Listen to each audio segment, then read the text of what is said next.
के तपाईँ विदेशमा हुनुहुन्छ? के तपाईँलाई आइपिओ भनेको के हो थाहा छ? के तपाईँ नेपाल सरकारद्वारा श्रम प्राप्त गरी विदेशमा काम गर्दै हुनुहुन्छ? यदि त्यसो हो भने चाहिँ आइपिओ भर्न नबिर्सनु है, किनकि अब धेरै आइपिओहरू आउँदैछन्। तपाईँ जुन देशमा हुनुहुन्छ त्यही बसेरै मोबाइलबाटै सेयरमा लगानी गर्न सकिन्छ र सेयरमा लगानी गर्नको लागि 4वटा कुराहरू रेडी गर्नुपर्ने हुन्छ। Remittance account, demat account, CRN number अनि मेरो सेयर खाता। रेमिट्यान्स एकाउन्ट खोल्नको लागि तपाईहरूलाई चाहिन्छ पासपोर्ट, श्रम, वर्क पर्मिट अथवा भिसा, 2टा फोटो अनि नेपाली ठेगाना। यी कागजातहरू लिएर तपाईँ नेपालको जुनसुकै ब्याङ्कबाट पनि रेमिट्यान्स एकाउन्ट खोल्न सक्नुहुनेछ।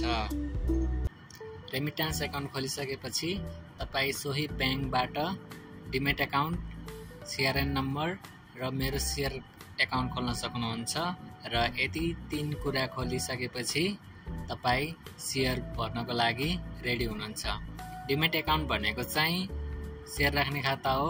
सिआरएन नम्बर भनेको चाहिँ सेयर अप्लाई गर्दाखेरि चाहिने एउटा नम्बर, अनि मेरो सेयर भनेको चाहिँ मोबाइलबाटै तपाईँलाई सेयर अप्लाई गर्नको लागि र आफ्नो पोर्टफोलियो हेर्नको लागि, सेयर हेर्नको लागि, आफूसँग कतिको सेयर छ, के छ भनेर हेर्नको लागि चाहिने माध्यम हो।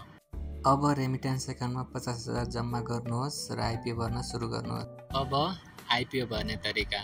सबै कुराहरू रेडी गरिसकेपछि रेमिट्यान्स एकाउन्ट, मेरो share, demat account, CRN number सब ओपन गरिसकेपछि तपाईलाई ब्याङ्कबाट तपाईको इमेल एड्रेसमा मेरो सेयरको आइडी, पासपोर्ट आउँछ र अब कसरी आइपिओ भर्ने कुरा म हजुरहरूलाई देखाउन गइरहेको छु। प्ले स्टोरमा जानुहोस् अनि मेरो सेयर टाइप गरेर यसलाई डाउनलोड गर्नुहोस् अनि ओपन गरेर लगइन गर्नुहोस्।